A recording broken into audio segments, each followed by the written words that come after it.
Okay, good afternoon, good morning to everyone from wherever you are connecting. It's an honor and privilege for me to kick off the next hour, whose title is Emerging from the Darkness, Is the Future Brighter for Cardiomyopathy Patients? A very brief introduction of myself. I'm the incoming chair as of June 2022 of the Global Heart Hub Cardiomyopathy Patient Council. Which was formed, basically, it was fully established as a council 1 year ago. And 1 year ago, Joel Rose, who you will see during the Q&A session, chairing the council at that time, fully formalized it into a council, which is the most mature form within Global Heart Hub of a working group. So as heart failure and valve disease now. So what's and we have a very distinguished list of speakers. I'll go very briefly through the names, and we'll introduce each one later on. So the first piece will be around the testimonies of patients with Patricia Blasman from the Netherlands and Greg Ruff from the US. We'll have subsequently a couple of sessions run by physician, Professor Olivotto from Italy and Professor Watkins from the UK, a Q&A session, then the stage will revert back to me for closing. What is the reason and the rationale for the title? Emerging from the Darkness, Is the Future Brighter for Cardiomyopathy Patients? Within cardiomyopathies, let's say within cardiovascular, cardiomyopathies have always been less recognized, less diagnosed, less treated than other diseases like heart failure, structural heart diseases. But over the last couple of years, we've seen a number of papers coming through, richer pipelines, also new attempts to go transcatheter with surgeries that normally were done open heart, like myectomies. So we really do believe that it's now the time to give a higher hope to cardiomyopathy patients. It's now time, so I already see the next presentation on screen. So just piece of advice from my side. If you have any questions, please place them in the Q&A box of your control panel. So it's now the privilege to present a friend. Her name is Patricia Blasman. She's connecting from the Netherlands, from cardiomyopathy research in the Netherlands. Patricia was diagnosed with hypertrophic cardiomyopathy at the age of 13. Her condition worsened after she gave birth to her boy, and she eventually became the recipient of a donor heart in 2018. Since then, she resumed her working life, and she's advocating very strongly for cardiomyopathy patients. So the next session will be run by her, who will then transition to Greg. And the title is, what are the current challenges in cardiomyopathy? How challenging is the present? A patient's perspective. Patricia, the stage is all yours. Thank you so much, Matteo. It's always nice to be a guest in the Global Heart Hub session. Well, you introduced me properly. And I will take off. When we talk about cardiomyopathy, I'm also talking about early diagnosis and prevention. Well, in the Netherlands, we have 70 million people and over 100 hospitals and eight academic centers with genetic departments. Well, in the Netherlands, every Dutch person is insured for healthcare. And after cardiomyopathy diagnosis, also eligible for free DNA testing. Well, part of this procedure is the family letter. We call it the family letter in Holland, made by the hospital, which can be given to the patient who volunteers to inform their families or be sent out by the hospital with or without prior introduction from the index patient. And when you see my sheet, my first sheet, you can ask yourself the question, is the glass half full or half empty? 40 to 69% of testing can be viewed as quite good, but you would wish for more. And at this point, students of the University of Utrecht, they performed a study to get behind the reason why people don't respond to the family letter to get a DNA test. And then on my next slide, you can see some of the results.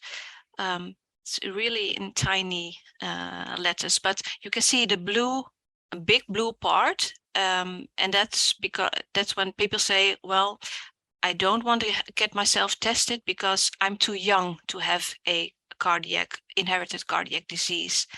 And interesting is also the orange part, orange, the color of Holland in the soccer game. But anyhow, in the orange, you can see that people are reluctant to do the DNA test because they fear about insurance matters, like that they don't get any life insurance or disability insurance.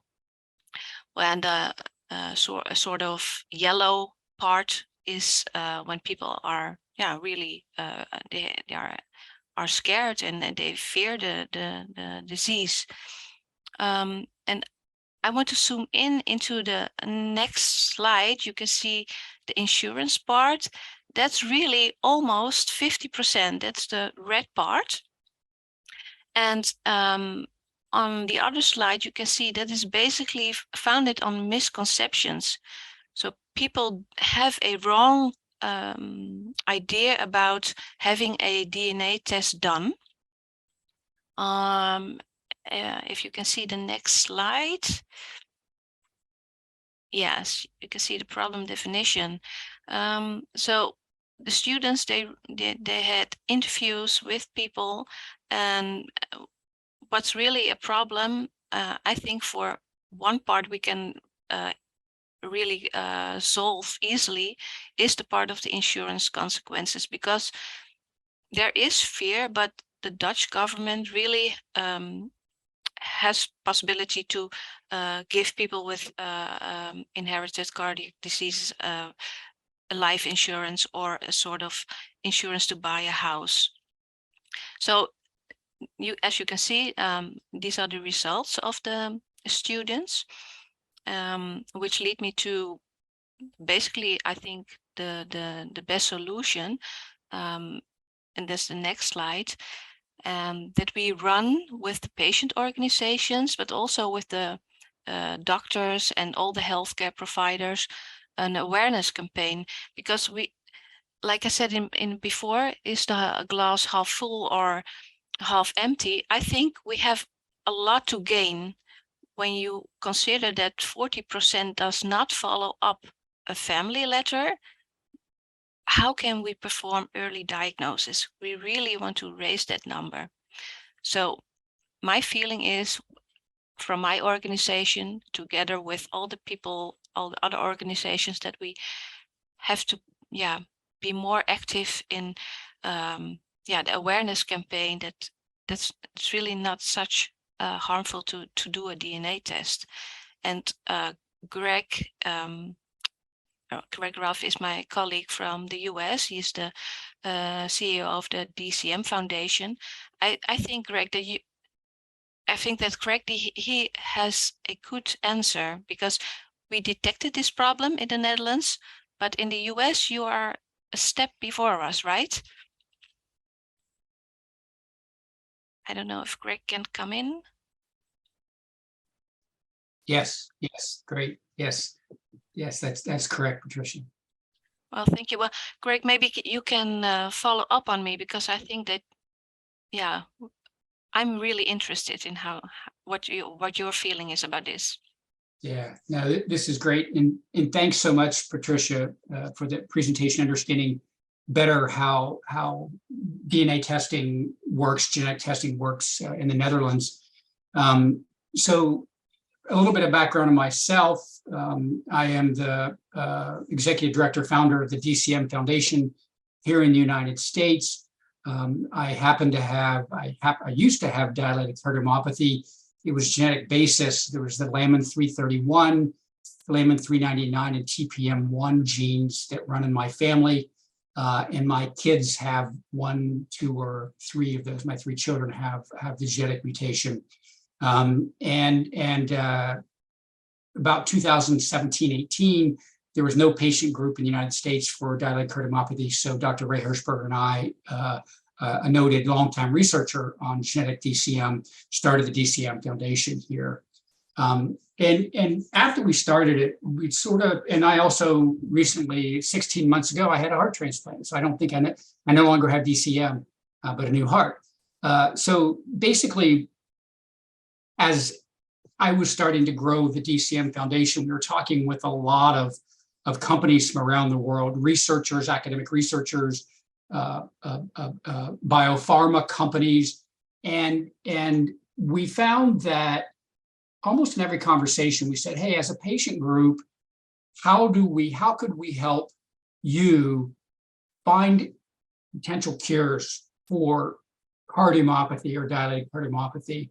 Every single organization that we talked to, whether it was academic or biopharma, all said, given the number of genes that are involved with cardiomyopathies, we need more patients to be genetically tested and that are willing to be in research trials and clinical studies or clinical trials. So we started beginning of this year, formed Genetic Cardiomyopathy Awareness Consortium that Global Heart Hub is participating on a global basis. We've got 5 or 6 organizations, cardiomyopathy patient groups in the US that are participating. And we, through the Global Heart Hub, hope to have many organizations, cardiomyopathy-based organizations throughout the world participate in this program. The problem is, again, and that about 50% of cardiomyopathy has some type of genetic basis or genetic cause. But here in the United States, only about 1% of patients actually get genetically tested. And that's a problem. That's a huge problem. I mean, and more patients need to get tested. Why? Because as many of you may know, with certain types of genetic cardiomyopathy, there are arrhythmias. There are things that could affect your treatment, especially the placement of ICD, that potentially could save your life and the life of a loved one. So it's really important to understand if you have idiopathic cardiomyopathy that wasn't caused by a heart attack or coronary artery disease, find out if it's genetic, and that may affect your treatment. The other one that I mentioned just a few minutes ago was,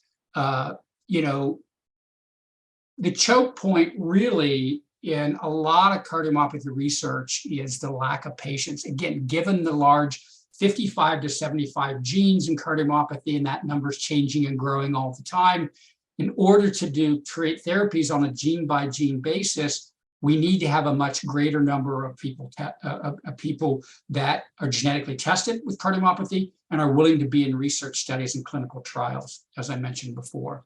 And that needs to happen on a global basis. So again, as I mentioned a bit earlier, we're working with the Global Heart Hub. We're creating our own campaign, launching about educating patients and family members starting February 2023, creating an awareness campaign with, initially diagnosed patients and family members around the need for genetic awareness and testing. In the US, I'm partnering with a group called the National Society of Genetic Counselors to actually run this campaign, put this campaign together and run it. And here are some of the groups that we're actually working with. And we actually have plans with the Global Heart Hub to launch a multi-language, country-specific campaign of this campaign in Q2 of 2023. And we have quite a few industry sponsors already participating, and several others have expressed interest in also participating. So that's it for me. The one thing, I think the last thing that I would like to make an appeal on is that if you are not currently a member of the Global Heart Hub and the a cardiac council, that I really hope that you do think about becoming a member and being part of this campaign. This could help many of your patients and family members, could save their lives. And it also could help spur research so that someday, with this terrible disease that we're all dealing with, where there is no cure right now, that someday we might be a part of, a piece of, helping create actually therapies and cures for this dreaded disease. So thank you very, very much. Thanks, Greg. I'll take the stage back to introduce the next speaker. Yes. Professor Jacopo Olivotto is going to talk about what are the current challenges and treatment options in cardiomyopathy, a clinician's perspective, and as well, what hope does the future hold. So I'll tell you a couple of words about Jacopo. Jacopo, apart from being a friend as well, as we co-founded ICARM, a patient association focused on cardiomyopathies in Italy back in 2019. Of course, he as a leading cardiologist and myself as a family member of a patient. Professor Olivotto is now the chief of cardiology at Mayo Children's Hospital and as well professor of cardiovascular medicine at the University of Florence in Italy. During the previous 20 years, he has worked as a cardiologist in the Careggi University Hospital in Florence. And out of these 20 years, the last 10 years were spent as head of the cardiomyopathy unit. So he's definitely an expert cardiologist in the field of cardiomyopathies. He has authored over 300 peer-reviewed papers. He recently published on a phase 3 trial of a new drug for obstructive hypertrophic cardiomyopathy patients. So I would say the stage is yours, Jacopo. The next 15 minutes will be with you.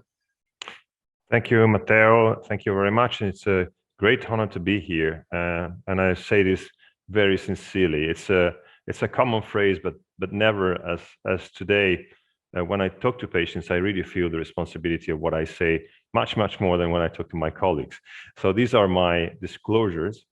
And of course, I do work with a number of companies that are involved in developing new drugs for cardiomyopathies. What is a cardiomyopathy? I think you all know very well from personal experience. It's a disease of the myocardium. For many years, cardiologists have mostly paid a lot of attention to coronary disease, to valves, to hypertension, and really very little attention has been paid to the conditions that primarily affect the heart muscle. If you think of this, it's a sort of a paradox, because the heart muscle is really what keeps the heart going. So it's about time we devote more attention to these actual problems, because apart from being important diseases in themselves, they are also important paradigms that can help us identify new treatments for any kind of cardiac patients, including coronary disease or any other cardiac patient that we know. So as you know better than I do, there are different phenotypes of the disease, including hypertrophic cardiomyopathy, when the heart becomes thicker. There's dilated cardiomyopathy, where the heart becomes bigger in the sense of a greater chamber, but less contractile chamber, so hypokinetic, we say. Then there's arrhythmogenic cardiomyopathy, which is a funny looking, basically dystrophic right ventricle and also left ventricle that may give rise to arrhythmias, particularly in athletic people, in athletes.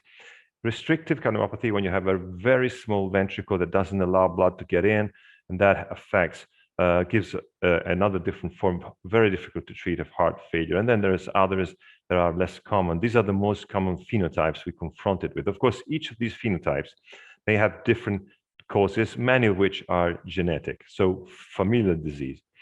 And we know that apart from what we see on the outside, from echo, from magnetic resonance, if you look at the molecular and the microscopic aspects of these diseases, they are incredibly complex. People like Professor Watkins, who will talk after me, had done incredible advances in helping us understand the actual molecular causes of the disease and how a single mutation in a single tiny bit of DNA can give rise to such complexity. We still haven't understood anything, though.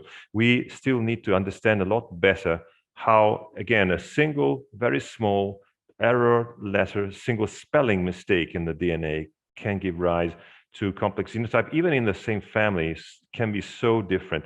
And of course, many of the factors I have listed here, many others that we don't yet know, may contribute to the complexity and also to the diversity. So again, same families, same genotype, totally different severity of disease. Why? We don't really know. And of course, if you think about it, how can we then treat the disease? How can we treat any cardiac disease? Something people don't really realize is that virtually it's really rare to be cured from cardiac disease. You can only be cured from maybe myocarditis or pericarditis, but if you have coronary disease, if you have valve disease, if you have cardiomyopathies, most of what you can do is improve symptoms and progression, stabilize the disease. You don't cure a disease. And this is important because if you think of a disease as a planet or as a fruit, we are still very much at the surface. So in order to really cure a disease, you have to go down to the core and really get rid of the original sin, the original molecular mechanism, if there is one, that can be prevented, avoided, or corrected in life. And that is extremely difficult. It's much easier, so to say, to wait for clinical occurrences, clinical complications, and treat the symptoms. And we have done wonders there. We have done incredible things there. But again, we are far from addressing a cure, a real cure. And of course, we know that we have a lot of gadgets now. We are very fascinated by technology. We know that there have been decades of triumph for cardiovascular medicine. If you have atrial fibrillation, like in this case, you can map your heart with computer science. You can ablate, you can produce tiny sort of burns and get rid of the arrhythmia in a very complex manner, and you can do that very successfully. This is, as in treatment of arrhythmias, this has become now almost first line for atrial fibrillation, for example, instead of drugs. If you are a patient at risk of sudden death, and unfortunately many of you will know or will have experienced what sudden death or cardiac arrest may mean in a family, of course we have defibrillators. These are incredible pieces of technology that have changed our approach, but of course they are a palliation. They are a protection. They do not cure the disease. They don't cure the cause of the arrhythmia. So while they're incredibly important, they are still sort of a late palliation. We need to do better here. We also are able now with drugs to prevent other complications. For example, cardioembolic stroke. Patients with atrial fibrillation are at risk of developing stroke, and we now have powerful drugs that can avoid that. That again is something that has helped improve our outcome very much, and therefore we should be happy. But of course, it's again treating a late complication. Surgery, very much the same. Sometimes you can have radical improvement, like in surgical myectomy for obstructive hypertrophic cardiomyopathy. Just removing a piece of muscle will sort of almost normalize your flow, get rid of symptoms, and that's a permanent effect. In other cases, like in some forms of dilated cardiomyopathy, you can change the mitral valve, and that may help improve symptoms and hemodynamics. In the most extreme cases we have heard, you can have a cardiac transplant. That again has been a great success, and it's been massive improvement in our treatment of advanced disease. But how can we prevent the disease from being advanced? How can we stop or prevent the disease? The drugs we have, well, we don't have much. We have, for example, this is I purposely put in the desert because, for example, in hypertrophic cardiomyopathy, we have very old drugs that may do the trick in some cases, control symptoms, improve some parameters, control arrhythmias, but they're really very old and they were designed for something totally different from the disease we now use them in. And they had nothing to do with the core mechanism of the disease. So it's true that until we understand what's going on, it's really hard to give an answer. So we can't really answer a question unless we're in a position to find the answer. And things have changed in the last decades, I would say. There are now international registries that have helped amass numbers of patients. This is the SHARE registry, for example. It's now more than 10,000, so the slide is already old. There are other registries in other diseases, this is particularly for HCM, but other diseases have other registries now amassing thousands of patients. We now know much more about the outcome, about the predictors of outcome. And we have, more importantly, thanks to genetic studies and to further understanding of pathophysiology, are now beginning with a number of initiatives to study drugs that can really affect the outcome of the patients and their families and their affected family members, particularly when there is a very early diagnosis. So this is a slide from clinicaltrials.gov, which is a registry of ongoing registered study in US. And you can see that in 2014, I had made the same slide. There was less than 20 studies worldwide. We now have more than 200 studies and counting and increasing. And you can see the number of countries involved in the studies are really have grown incredibly. So there's a lot of effort, a lot of initiatives going on. Some of these are efforts that are really stemming from our understanding of what the defect in the disease is. For example, in hypertrophic cardiomyopathy, the molecule called myosin, which is the main motor of the actual muscle, the contractile protein that's most important for us, is overactivated. And if I can find the right drug, you can see here, these are muscle protein, heart protein. There are on the left moving normally. You can sort of slow them down by putting in this specific drug that is like a sort of a very tailored handbrake. By using this molecular handbrake in hypertrophic cardiomyopathy in a mouse model, this sort of prevented disease from actually occurring at all, or sometimes reverted many of the features of disease. This is because HCM is a disease of overactivation of the engine, of the sarcomere, of the contractile apparatus. So if we slow it down, you seem to be doing a lot of nice things in the mouse and in humans. This drug called mavacamten, there's another one called aficamten, which are now, the first one is approved in US, the second is now undergoing phase 3 experimentation, seem to be doing a lot of nice things. For example, this is a patient with hypertrophic cardiomyopathy that was enrolled in Florence and treated with mavacamten. You can see that there was severe ECG abnormalities, clear obstructed HCM. Now this is just for the for some of you who may be familiar with this movement of the valve that creates massive gradients, massive obstruction in the heart and symptoms. This would have required surgery, but as you can see here, with only 30 weeks of treatment, the valve was much better, the gradient has gone, and the ECG looks a lot better now. So this is the drug that we can now give the patients that's been designed based on our understanding of HCM. And this is so important because many other drugs are now starting to emerge. Some of them are small molecules like this one. So orally available, they can go and, like a silver bullet, try to hit specific molecular targets. Others are more ambitious, more complicated, like gene therapy. So this is really what's around the corner. A lot of genetic treatments are now being used, and as you probably may know, for cancer, for different kind of cancers. The cancer world is probably 10 years ahead of cardiology in terms of drug development. But now it's coming. We have diseases like Fabry disease, like Danon disease, where, and also some forms of hypertrophic and dilated cardiomyopathy are now object of massive investments from companies that are trying to develop gene therapy. Why is gene therapy difficult in the heart, in cardiology patients? Because the heart cells, the cardiomyocytes in the adults do not replicate. So they are, we call them terminal cells.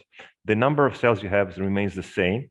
This is why when you have a damage, it's so difficult to make do, because you don't have cells coming in, stepping in. You don't have anyone to jump in and take the place. The cells don't replicate. And for the same reason, it's hard to manipulate the genetic sort of pattern of these cells. You need to correct the mistake in every single cell, and that's not easy. So there are a number of advances. This is ongoing. I think that we need more time to do that. But the nice thing is that around the corner, we have a lot of interesting things, and the landscape is definitely improving. And with your help, I'm confident that this will happen much more quickly than we would have thought just 10 years ago. So thank you very much, Matteo, and back to you. So thanks, Jacopo. I would say excellent segue into the next piece of the presentation, which will be run by Professor Hugh Watkins. Professor Hugh Watkins is the Radcliffe Professor of Medicine at the University of Oxford and honorary consultant in cardiology at the John Radcliffe Hospital. Worth to be mentioned is the principal investigator of Cure Heart, which is a big program aiming to create gene therapy cures specifically for cardiomyopathy patients. And looking for the fil rouge in Professor Watkins' contribution to science over the last 30 years is really his angle was mostly on genetics. So not only he contributed to the understanding of the molecular genetic basis of cardiovascular disease, but he contributed as well to map some of the most important disease genes that are actually causing some of the cardiovascular diseases or cardiomyopathies specifically. So Professor Watkins, the stage is yours. Thank you, Matteo. I'm grateful to have that introduction. And just as Jacopo said, really glad to have this opportunity to speak to this audience. It's a critical time for researchers to engage closely and repetitively with the patients that we're trying to look after. So as you heard from Matteo, I'm going to talk primarily about a research program, quite a new one, called Cure Heart, which is explicitly looking to develop genetic cures that fix the underlying genetic defect in a heart with cardiomyopathy to prevent that condition from developing in the patient. And in this effort, I'm pleased to say that Cardiomyopathy UK is a partner in our research effort, and the British Heart Foundation is the very generous funder. And I will come back to that. So I think the place to start is what we would all know about, which is the unmet need. There are different types of cardiomyopathy. You've heard about them, you'll know about them. We know a lot about the underlying biology. It has a lot to do with the molecular motor in the heart, as Jacopo said. If your motor is too active, you get hypertrophic cardiomyopathy. If it doesn't relax properly, you get restrictive cardiomyopathy. And if it pumps weakly, you get dilated cardiomyopathy. And then if the cells don't join sideways too well to each other, you get the arrhythmogenic form. But all of these cardiomyopathies have in common that we don't have any treatment that fixes the underlying problem. And if a patient with one of them deteriorates, we really don't have much to offer other than devices and medicines that we use from other areas of heart disease. But we can't stop these hearts going on to fail. And that's why there's such a big cause of heart failure and a big cause of sudden death. And you know this too well.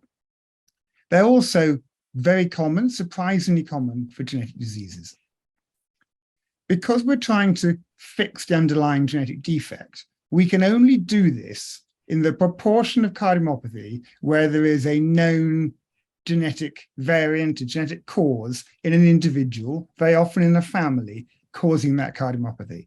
And that might typically be a third or maybe half of the time, depending on the circumstances. But we are specifically talking in my talk now about individuals where there is a known genetic spelling mistake. That's usually in familial disease, but not always. And I thought it was worth pointing out where it can happen outside of families. Some of you will know that dilated cardiomyopathy is quite commonly caused by mutations in this gene called titin. So about 20% of families with dilated cardiomyopathy have it because of spelling mistakes in titin. But individuals with the same spelling mistakes in titin, who don't usually come with a family history of cardiomyopathy, also have the heart failure that we see in young women at childbirth, in individuals who drank too much alcohol, and in patients who've had a bad cardiac side effect from cancer treatment. And they also could be treated by fixing that genetic defect. And the really important thing is these titin defects are really common. We think 30 or 35 million people in the world will have one of these. The reason we're talking about this is that science in this area has really accelerated fast in the last 3 or 4 years. So we now have new tools that can be used to precisely target a gene within a cell, in our case, within the cells of the heart, to fix the way that that gene operates. And these were not available a few years ago. I never thought that this work would even start in my career, but it is now feasible that it may do, because the progress of science is moving very fast.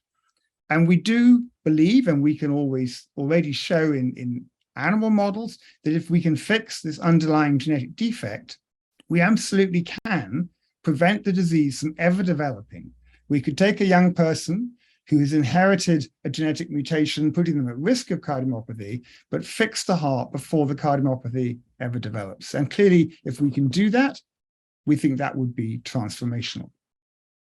The other reason that I think this is now a more realistic prospect than it was even a year or two ago is a very exciting opportunity that comes from this program from the British Heart Foundation. So the British Heart Foundation is the UK heart charity. It's very well supported by our public. It invests maybe 80 or 100 million pounds a year in heart research. And 2 years ago, they called for a single prize, a single global competition for 30 million, a huge grant by academic standards, looking for a team that thought they could do something transformational for a group of cardiac patients. And we thought the time was right to try to do this to create cures for cardiomyopathy. I put together a team, and we put the team into this competition. We were helped in that process by patients and patient advocates, and in particular, Cardiomyopathy UK. And we used that interface in making our bid to go out and talk to our patients to make sure that there really was a perception that you did need treatments like this. We knew we needed that evidence to convince the funding panel. So we did a video explaining what the genetic correction therapies might be like. And then we followed that with a questionnaire. And the questionnaire set out different scenarios and asked individuals to imagine being in that scenario and asking, would they consider an experimental, perhaps risky genetic therapy trial? And what we found was that an adult who had symptoms that stopped them exercising from cardiomyopathy, and the condition had got worse, not surprisingly, most of them said yes, they would be interested in that sort of trial. But surprising to me, an adult whose symptoms were mild, who was told that they needed a defibrillator, and this is someone that I or Jacopo as a cardiologist might feel was now quite sorted, they don't feel sorted at all. The majority, again, would be interested in a trial of an experimental therapy that could cure. And even a parent thinking about having a child who had no symptoms, but where an older child had died, again, a very high percentage anticipated being interested in this sort of trial. And I think the reason for this is that when patients come to my clinic, they tell me about their symptoms, but unless we ask them in a questionnaire, they don't tell us about their worries and their fears for the future.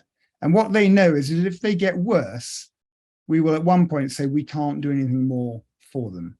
And that was illustrated by one of the comments. This is a rather representative one, comes from a young patient with arrhythmogenic cardiomyopathy, and you can read this. I live with cardiomyopathy.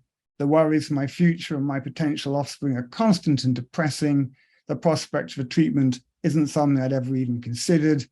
If a treatment was possible, I'd be given an entirely different perspective on my future and my lifestyle. It would be pretty incredible. So, no pressure. We do feel the weight of expectations here. But the good news is that we were successful in that application. This is us in the lab looking very happy before we started to worry about the responsibility of delivering this advance. We have got the £30 million grant. It's a big, really classy international team, and we are just getting underway. But our task is definitely hard, and Jacopo correctly touched on this. So this is my one sort of science slide, and I'm showing you here what happens at the level of the genes, and I'm showing you here what happens at the level of the proteins, the building blocks of the heart. So we all have 2 copies of each of our genes. And here I'm going to say, this one comes from mum, and this one comes from dad.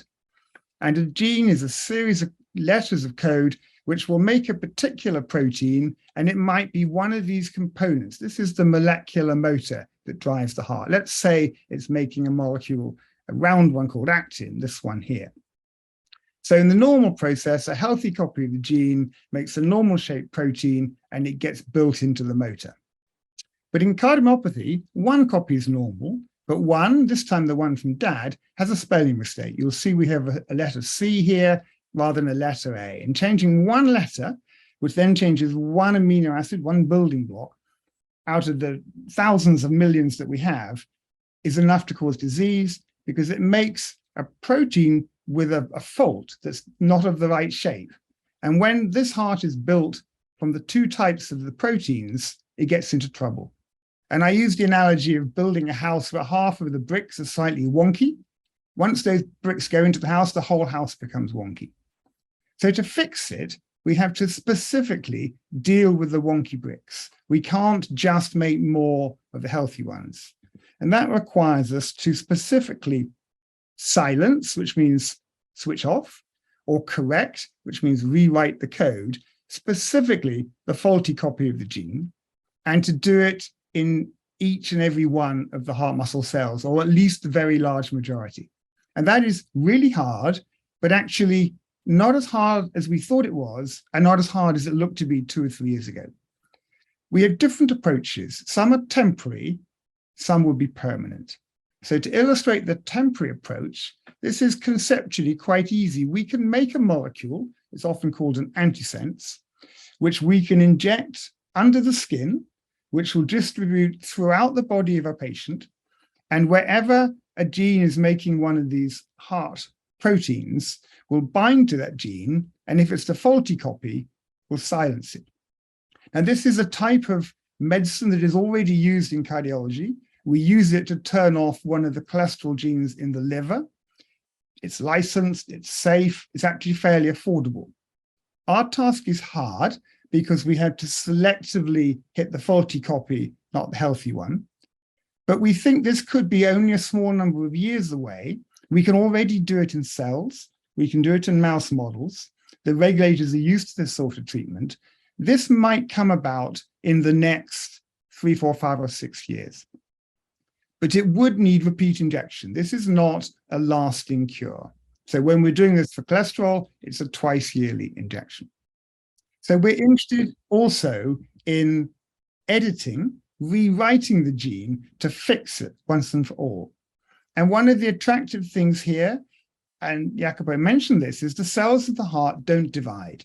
So if we can fix the spelling mistake in the genes in each heart muscle cell, that's a cure for life. And that wouldn't be true if you're working on liver or some other tissues. Some of you who look at what's happening in science will have heard about the amazing new gene editing technology that we call CRISPR, that truly is changing the world and that has led to a new Nobel Prize. CRISPR cuts DNA. What we want to do is a bit more sophisticated than that. We want to change just a single letter. The single letter that was mistaken, we want to take it back. And we will do this with a protein called a base editor. And this was an amazing piece of chemistry created by evolution within the laboratory by a chemist at Harvard who's a partner in CureHeart. And we can use this tool already to cure HCM in a mouse and to cure DCM in a mouse with a single treatment. And our job now is to show it's safe and effective in patients. But that will take several years. It's important to be clear. There are some considerations that we should be aware of. We will only fix the genes in the heart. We can't change the genes that we pass on to our children. That's not considered ethically acceptable. So if you had a patient whose heart you fixed, you might later need to treat their children. We need to be skillful at only using these treatments that will be expensive and may have risks in individuals who definitely need them. And at first, I think this would mean we would do our trials in patients with advanced disease, but we absolutely know that the real benefit would come from stepping in early before someone has developed serious disease. And we can see that in our mouse models. So already in the mice, we can stop progression, but we can actually cure disease and prevent it if we do the treatment early. And then a nice point is if we can make this work, cardiomyopathy for once is leading the field. At the moment, we're always last in the queue.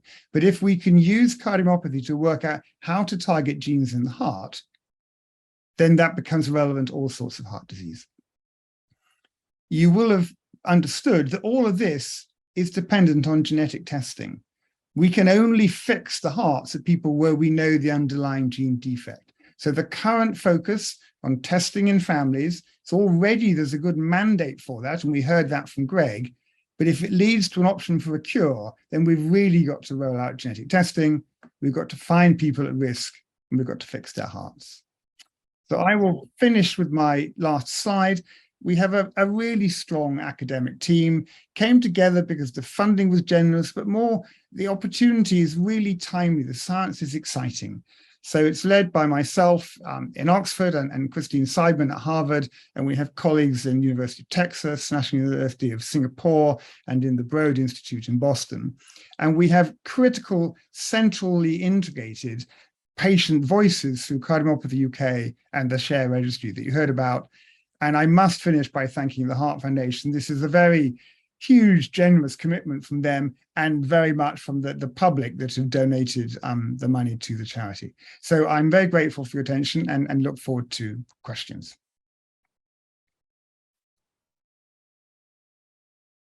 Brilliant. Thank you, Hugh, and thank you, Jacopo and Greg, Patricia and Matteo.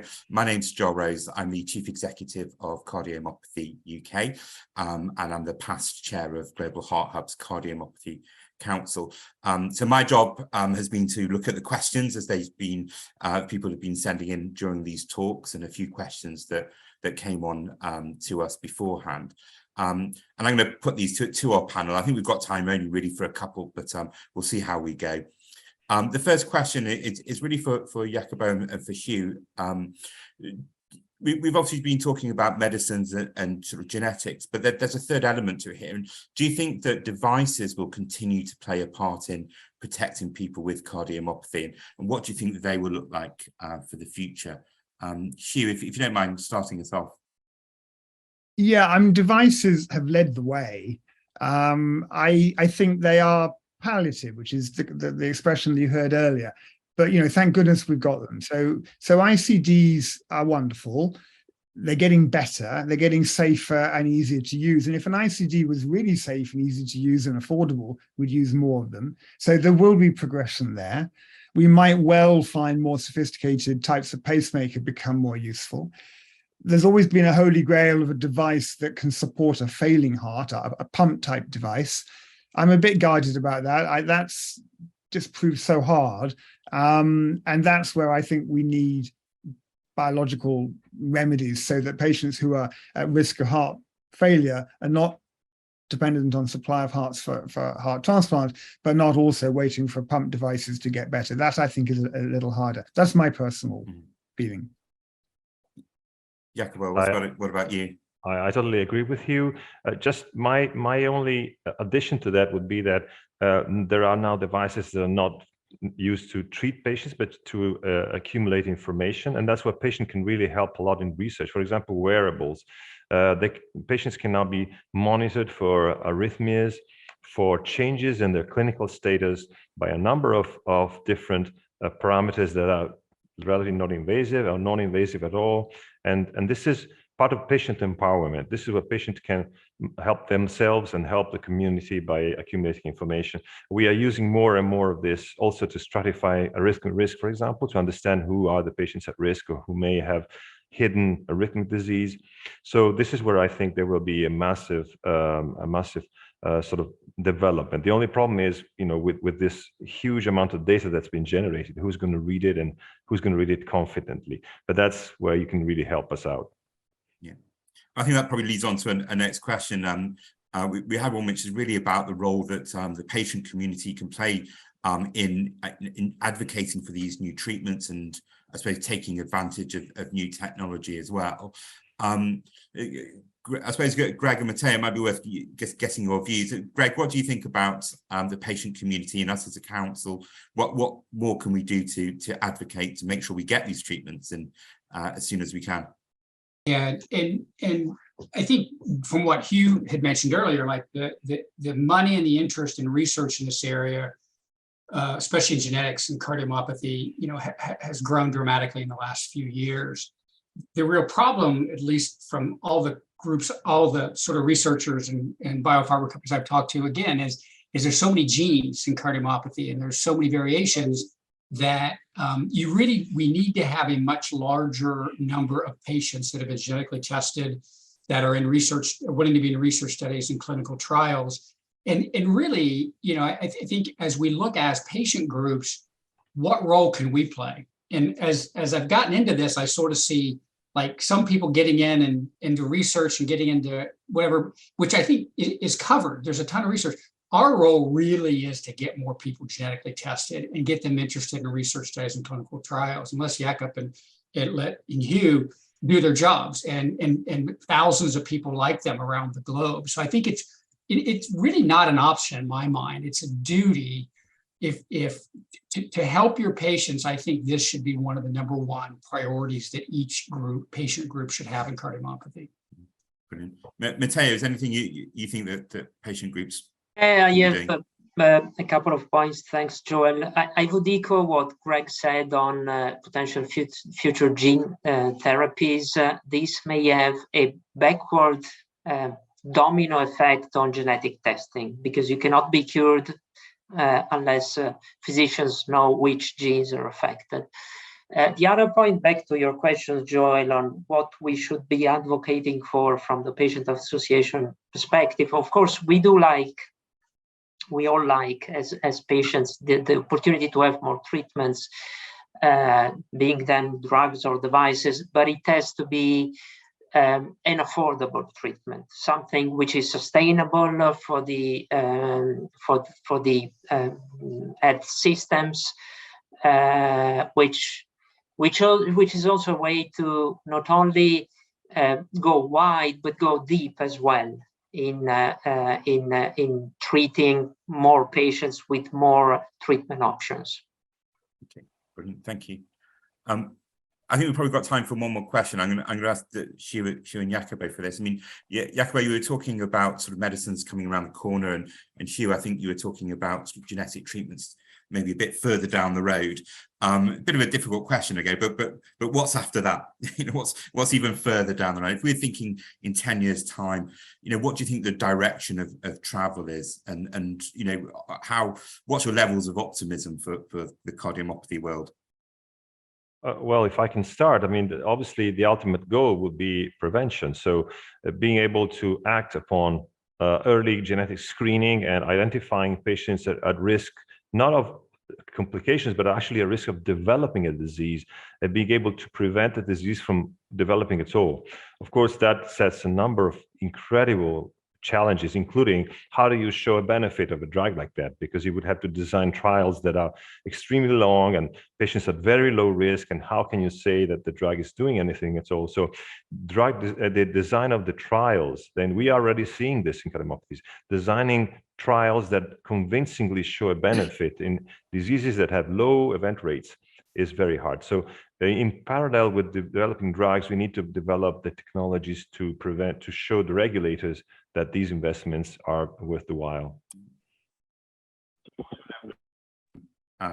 If you won another £100 million grant, what would we spend it on? Are you asking me? Yeah. Yeah. So, I mean, I think, no, I see it the same sort of way. I think a realistic goal is to create these new biologic treatments that will be expensive and that will have some risk, to provide a remedy for the unlucky proportion of patients who go on and get severe disease, because we know that very many don't. And that, I think that is realistic in a sort of 10-year time frame, to get to the really desired place where actually they're affordable enough and safe enough that we can roll them out early in disease and prevent disease from ever developing. That is a regulatory and a trial challenge, and that will take longer. But most of the fields of medicine that we look at are accelerating quite fast. And I think if we make the headway, even in one or two types of cardiomyopathy, in one or two settings, and show that it really can be done, then we'll see investment from the big drug companies, and then the whole thing will move a whole lot more quickly. So actually, I'm very optimistic. It'll always take a little longer than we want, but I think there is definitely accelerating progress. Brilliant. And so much to celebrate that's already been done as well, I think. For sure. Excellent. Okay, Matteo, I'm going to hand back to you if you want to finish off. Thanks, Joel, and thanks to everyone for a very distinguished set of speakers and the interesting discussions. So I'll just close with the last 5 minutes before giving you back to the plenary session with very few slides about the Cardiomyopathy Patient Council in Global Outcome. So as you can see on screen, I mean, I will not go literally through vision and mission, but basically the Cardiomyopathy Patient Council, and again, credit to Joel for having put it together formally as a patient council in November 2021, is to put together of course, the cardiomyopathy focused and patient-led organizations to deliver a single voice, somehow with the principle that 1 + 1 = 3. So being able to raise a common voice, not only we see it at national level in representing patients, but at international level, something like advocating, for example, at the European level or with even professional societies is definitely part of our mission. Probably the most important slide of this piece is what you're seeing on screen now. So we have lined up so far, as of today, 13 associations from 9 countries, leading from the US all the way to Australia, with a lot of Europe in the middle and counting, as we have another couple of candidates. But please, this is also a call to action for you. So we heard from our technical controls that we have over 400 registered attendees today to the Unite Summit from 55 countries. So if you are a cardiomyopathy related patient association, and if you would like to hear more about us, Cardiomyopathy Patient Council, please click follow the link or scan the QR code that you see on the rightmost portion of the screen. I'd like to lead you through our 2 most relevant projects that we delivered over the last years since the inception of the council. So the first one is the Cardiomyopathy Awareness Campaign. The second one is around the guiding principle for patient involvement in cardiomyopathy research. What about the Cardiomyopathy Awareness Campaign? So in June 2022, we had a full week of messages, animation, videos around awareness on all types of cardiomyopathies, hypertrophic, dilated, and arrhythmogenic. This was run in 9 countries, the 9 countries that I mentioned earlier on, to which our affiliates belong to. This was a huge success from a campaign metric perspective. We delivered over 6.5 million opportunities, and very in line with what you just heard, the focus for next year, because this is going to be an annual campaign, is around genetic testing. Less than 1 minute ago, as we drafted, and again, credit to Joel for this, drafted and finalized with all our affiliates the guiding principles for patient involvement and engagement in cardiomyopathy research. Even very simple things like not writing in a scientific jargon is really helping patients. And this has been translated and deployed in different local languages. On the right, you can see what here in Italy, what we have done in terms of disseminating these guiding principles that fully apply to us. We are right on time. I'll close here. I thank all the speakers, the audience that listens to us, and we hope you found this productive and interesting. Please you can go back to your control panel and hit the main stage button to get back to the plenary session, which is going to be the final session for today. Thanks again, everyone.